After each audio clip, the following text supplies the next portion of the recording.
Olá, espero que você esteja bem, seja bem-vindo a esse vídeo. Vamos estudar agora Provérbios 11 e Provérbios 12, mas vamos orar antes. Pai, nesse momento eu quero te glorificar, te exaltar, eu quero engrandecer o teu nome porque o Senhor é santo. Papai, obrigada por essa vida que está aqui comigo nesse vídeo. Obrigada, papai, porque o Senhor a trouxe até aqui. E agora eu peço a ti, Deus, em nome de Jesus, que o Senhor alcance essa vida, que o Senhor transborde agora na casa dela as tuas bênçãos sem medidas. Que o Senhor agora fale com ela no oculto, papai, que o Senhor venha revelar a tua palavra sobre a vida dela e que ela esteja preparada para ouvir a tua voz. Em nome do Senhor Jesus Cristo, assim eu oro. Fala conosco, Pai. Amém. Vamos lá. Em Provérbios 11, eu já anotei aqui algumas coisas e eu já vou começar a falar sobre o orgulho. Quando nós somos orgulhosos, quando nós somos egocêntricos, é então que nós nos destruímos, é então que nós desonramos a Deus. Tá escrito assim no versículo 2 de Provérbios 11.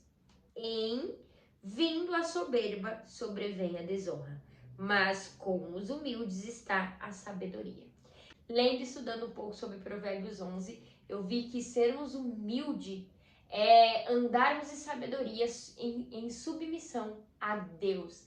É nós honrarmos a Ele com as nossas atitudes, ouvindo a sua voz e de todas as autoridades que Ele colocou nas nossas vidas. Então vamos parar de sermos soberbos, em nome de Jesus, né? Orgulhosos.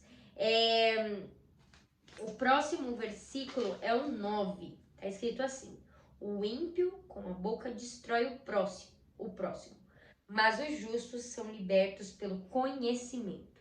Quando eu e você lançamos palavras, nós temos o poder de destruir pessoas e lugares. Nós já falamos muito sobre o poder das palavras aqui e nós aprendemos com Jesus sobre a importância das palavras ditas, porque ele falou lá em Mateus que nós iríamos pagar, nós seríamos julgados por aquilo que nós falamos, por aquilo que nós proferimos sobre a vida das pessoas, sobre os lugares que frequentamos, ou seja, existe uma conta que nós vamos ter que pagar por aquilo que nós falamos. E aí, como que tá a sua conta? 12, tá escrito assim: o que despreza o próximo é falto de senso, mas o homem prudente, este se cala. Mais uma vez falando sobre o silêncio, sobre nós não desprezarmos o nosso próximo, sobre não querermos justificar algumas coisas. Nós não podemos julgar ninguém. A palavra de Deus nos revela que da mesma forma que nós julgarmos, na mesma medida que medirmos, seremos medidos. Então vamos parar de olhar para o outro, de querer justificar o pecado do outro, porque eu e você também temos pecados. Então vamos vigiar e vamos nos atentar no momento ao qual o Senhor exige da gente silêncio, no momento que ele exige da gente o falar. Amém? Versículo 13 está escrito assim: o mexeriqueiro descobre o segredo, mas o fiel de espírito o encobre. E aí? Você está sendo mexeriqueiro, o fofoqueiro, ou você está sendo nobre de espírito? Você tem sido aquela pessoa que está espalhando as notícias, ou você tem sido aquela pessoa que está guardando segredos? Quando nós nos tornamos fofoqueiros, nós nos tornamos fonte de destruição. Porque a fofoca destrói muitas vidas, destrói muitas relações. E eu não falo só de relações íntimas, né, de casamento, namoro e etc. Não. Eu falo também de relacionamentos de amizade, de comunhão, de intimidade. Destrói muito. Então vamos vigiar no que nós temos falado. E vamos buscar confiança ao invés de desconfiança. Porque quando nós buscamos revelar, difamar pessoas, é então que nós nos tornamos esse mexeriqueiro aqui. Então vamos vigiar na nossa conduta e vamos zelar pela confiança. Em nome de Jesus. Versículo 14 está escrito assim: não havendo sábia direção, cai o povo, mas na multidão de conselhos a segurança. A importância da gente ouvir conselhos de pessoas sábias. Não adianta nada, nós queremos ouvir conselhos de pessoas que não construíram nada. Exemplo, eu tô passando por uma adversidade no meu casamento e eu vou ouvir uma pessoa que não é casada, que é divorciada, uma pessoa que viveu juntada, que nem se casou, enfim, uma pessoa que não é referência em casamento. Não, por mais que ela tenha boas intenções de me ajudar, ela não está aonde eu quero chegar. Não, eu quero chegar no momento de divórcio, eu quero chegar no momento de separação. Não, eu não quero. Eu quero que meu casamento dê tudo certo e que vá pra frente. Então eu vou buscar conselho com aquela pessoa que é sábia no casamento, aquela pessoa que tem um casamento sadio. Amém? Conselhos são importantes, mas da pessoa certa. 16. A mulher graciosa alcança honra, como os poderosos adquirem riquezas. O nosso caráter, quando nós temos uma posição de boa índole, uma posição de conduta verdadeira, nós atraímos para nossa vida honra. Aqui nós acabamos de ler. A mulher graciosa alcançará honra, como os poderosos adquirem riquezas. Ou seja, quando nós buscamos dar o nosso melhor em verdade, a gente atrai para nossa vida honra. Então vamos agir de uma forma íntegra, de uma forma verdadeira, de uma forma que agrade o nosso Senhor. E assim nós vamos atrair para as nossas vidas grandes bênçãos. Versículo 17, o homem bondoso faz bem a si mesmo, mas o cruel a si mesmo fere. Nós já falamos muito sobre aqueles a qual estão desejando ou fazendo mal pelo seu próximo, que pensam que estão destruindo o próximo, quando na verdade estão cavando a própria cova. Então não preciso mais falar muito sobre esse versículo. 22, está escrito assim: como a joia de ouro em focinho de porco, assim é a mulher formosa, que não tem descrição. Eu falei nos meus stories sobre esse versículo, a questão da beleza acompanhada de uma conduta vulgar. Ou seja, uma mulher que ela não tem a descrição, aqui está falando sobre o comportamento dela, sobre o caráter dela, sobre a boa índole, ou seja, aquilo que está no interno e não sobre aquilo que está no externo. E aqui traz uma relação da joia de ouro no focinho do porco. Naquela época, as mulheres elas usavam a joia, né, no nariz, assim como nós usamos brincos, joias hoje. Mas naquela época, o porco ele era considerado um animal imundo e era abominação. Eles não aceitavam querer colocar uma joia de ouro no animal imundo, porque não iria embelezar ele. Então, de que adianta a gente se preocupar tanto com o nosso externo se a gente não cuidar do nosso interior? Se a gente não buscar a verdadeira transformação que só o Espírito Santo de Deus pode nos conceder? Que é o quê? Limpar aqui dentro, que é cuidar daqui de dentro, que é embelezar aqui dentro. Então, vamos vigiar sobre a nossa conduta, sobre o nosso caráter, sobre a nossa boa índole, que é o que verdadeiramente vai nos trazer beleza. Porque vai ser refletido no externo aquilo que nós carregamos no interno. Amém? Vamos para o versículo agora 24.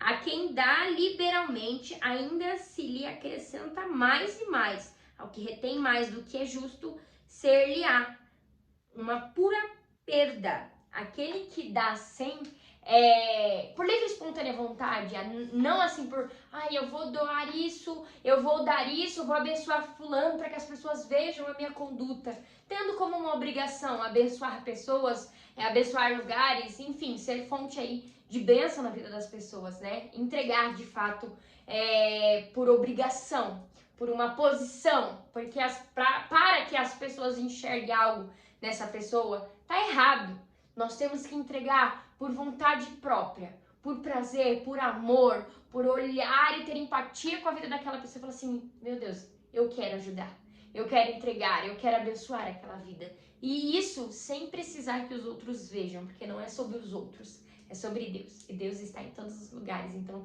aquilo que a gente faz em oculto, a gente faz em privativo ali, o Senhor ele está vendo. Até porque Deus fala que quando nós praticamos o bem, nós não temos que ficar revelando, nós temos que fazer e deixar lá na nossa continha com Deus. É o que importa e não sobre o que os outros falam.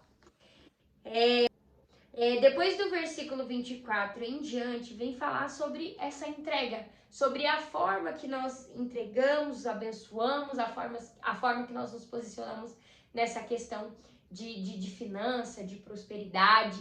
Então, se você quer entender um pouquinho mais sobre isso, leia o restante dos versículos. Eu tenho certeza que Deus vai te alcançar nessa área da sua vida.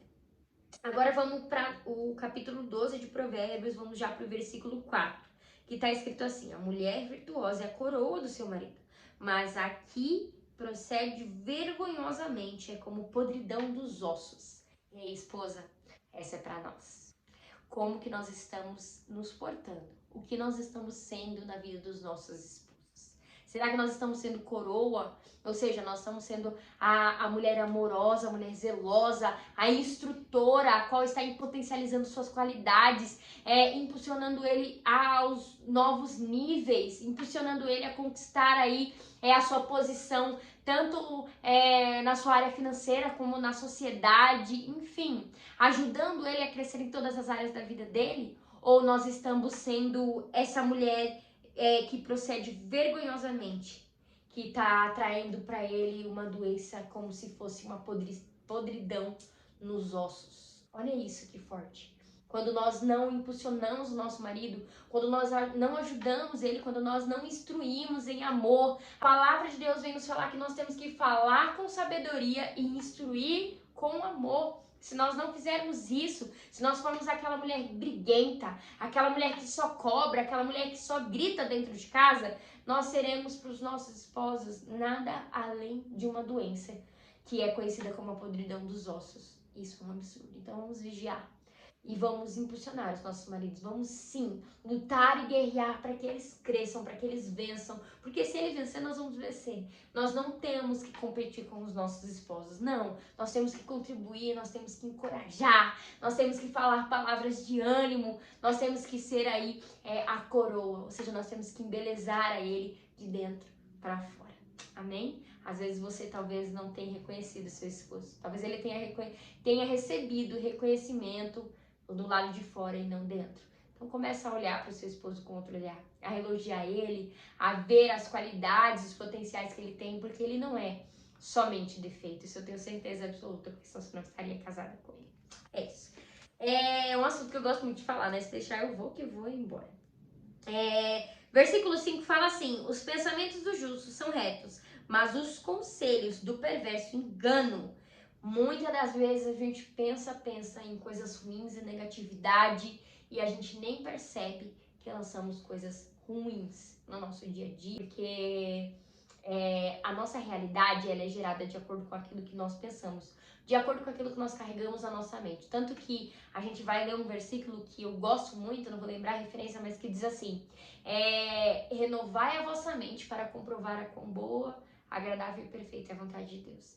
Se eu e você nós não renovarmos a nossa mente, ou seja, se nós não alimentarmos a nossa mentalidade de coisas boas, positivas, de amor, enfim, de coisas que verdadeiramente vá contribuir para o nosso crescimento, então que nós não vamos comprovar essa boa vontade de Deus. Nós não vamos viver das coisas grandiosas que Deus tem para nós, até porque a gente vai estar atento para o mal, a gente vai estar atento para o pouco. Deus não tem pouco, Deus é ilimitado. Deus, ele é amor, Deus, ele é paz, Deus, ele é tudo aquilo a qual nós já sabemos aí de bom. Então, vamos alimentar nossa mentalidade, vigiar, porque a nossa realidade ela é gerada a partir dos pensamentos. Aí, nós vamos ler agora o versículo 13, que está escrito assim: pelas transgressões dos lábios, o mal se enlaça, mas o justo sairá da angústia. Cada um se farta de bem pelo fruto da sua boca. O que as mãos dos homens fizerem, ser-lhe-á retribuído. A gente tem que vigiar muito, porque assim como as nossas atitudes, as nossas palavras vão gerar frutos.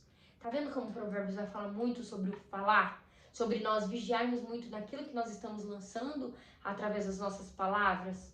Porque é como uma semente. Aquilo que a gente lançar, a gente está plantando e a gente vai colher. Então vamos vigiar. Amém?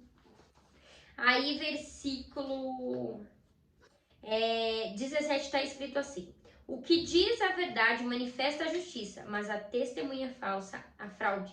Alguém a cuja tagarelice é como pontas de espada, mas a língua dos sábios é medicina.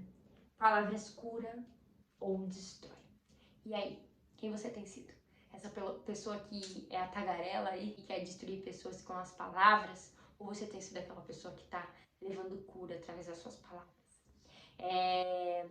Esses dias eu vi uma frase, ela é muito cabível aqui nesse momento, que a fofoca acaba nos ouvidos do sábio, Uma pessoa sábia, quando chega uma fofoca nela, ela não leva adiante. Ela não espalha mais sobre aquela vida. Ela para ali, breca ali. No versículo 22 está escrito assim: os lábios mentirosos são abominações ao Senhor, mas os que agem fielmente são o seu prazer. Se a gente viver mentindo, a gente vai ser abominação para o Senhor. Mas se a gente agir aqui em fidelidade, com palavras assim de vida, nós vamos então ser um prazer para o nosso Senhor. Vamos vigiar. Questão disso. E no versículo 25, a ansiedade do coração do homem o abate, mas a boa palavra o alegra. Quantas vezes a gente vive momentos de tribulação e uma palavra de ânimo nos impulsiona. A palavra de Deus vem nos falar que nós temos que descansar no Senhor, que nós temos que levar o nosso fardo diante do nosso Senhor e entender que quando nós colocamos lá, então que o nosso fardo torna-se leve. Mas é muito bom quando a gente está passando por um momento difícil e chega alguém que nos impulsiona com uma palavra de ânimo, que lança sobre as nossas vidas uma palavra positiva, uma palavra de vida. Isso nos encoraja. Então, que sejamos essa pessoa de encorajamento, que sejamos essa pessoa sábia, que quando a gente vê o nosso irmão passando por uma dificuldade, ao invés de a gente falar assim, você tá aí colhendo o que você plantou. Não, vamos buscar lançar palavras de vida, palavra de ânimo, vamos direcionar essa pessoa em nome de Jesus. No versículo 27 está escrito assim: preguiçoso não assará a sua caça, mas o bem precioso do homem é ser diligente. Eu termino aqui falando para nós, né, tanto para vocês quanto para mim, a importância de nós sermos ativos, a importância de nós sermos esse diligente aqui, aquela pessoa que está buscando pelo seu, aquela pessoa que está de pé, batalhando e buscando conquistar. Porque se nós formos essa pessoa, nós vamos sim ser abençoados. Agora, se nós formos preguiçosos, que caça que nós vamos assar? Se nós nem estamos saindo para caçar, né? Então, vamos vigiar sobre isso. Em nome de Jesus. Vamos orar para finalizar. Pai, obrigada. Obrigada por esse momento. Nós te glorificamos e te exaltamos. Nós pedimos a Ti, Senhor, agora em nome de Jesus, que essas palavras venham florescer em nós. Que essas palavras venham ser o nosso direcionamento. Que nós venhamos ouvir a Tua voz e, de fato, seguir tudo aquilo que o Senhor tem nos falado. Papai, que essa vida que está me ouvindo agora, ela seja verdadeiramente transformada pela Tua palavra. Que ela receba sobre ela agora tudo aquilo que o Senhor falou e que ela venha permitir florescer de dentro para fora. Que ela não venha, papai, se iludir com a beleza externa, mas que ela venha, sim, buscar essa transformação de dentro para fora. Que ela venha buscar agir em caráter, em boa índole, em humildade. Que ela venha reconhecer, papai, que o que vale verdadeiramente é aquilo que o Senhor enxerga. Porque a palavra de Deus fala que o Senhor não enxerga como homem, mas o Senhor enxerga o nosso interior. Então, que nós venhamos nos posicionar de uma forma a qual nós venhamos cuidar, tratar e zelar do nosso interior. Em nome de Jesus, assim eu clamo, papai. Amém. Glória a Deus. Deus abençoe a sua vida e até o próximo vídeo.